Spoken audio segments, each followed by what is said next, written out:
Good morning.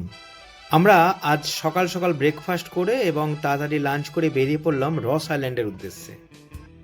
আন্দামানে রস আইল্যান্ডে গিয়ে যেন অন্য এক জগতে ঢুকে পড়েছিলাম।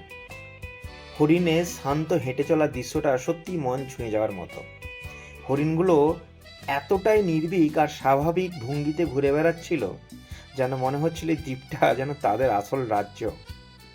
ইতিহাস আর প্রকৃতির এমন মেলবন্ধন খুব কম জায়গাতেই দেখা যায়।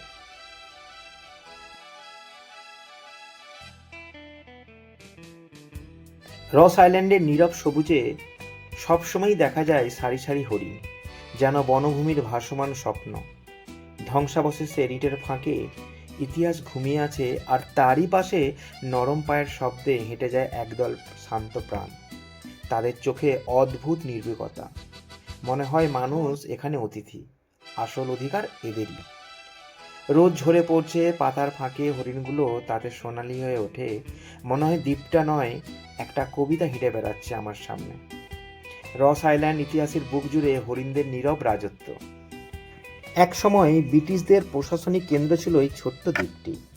আজ তা পরিণত হয়েছে নীরব সবুজে ঘেরা এক ইতিহাসের পাতায় ভাঙা চার্চ, পুরানো দালান আর প্রকৃতির দখলে নেওয়া পথ।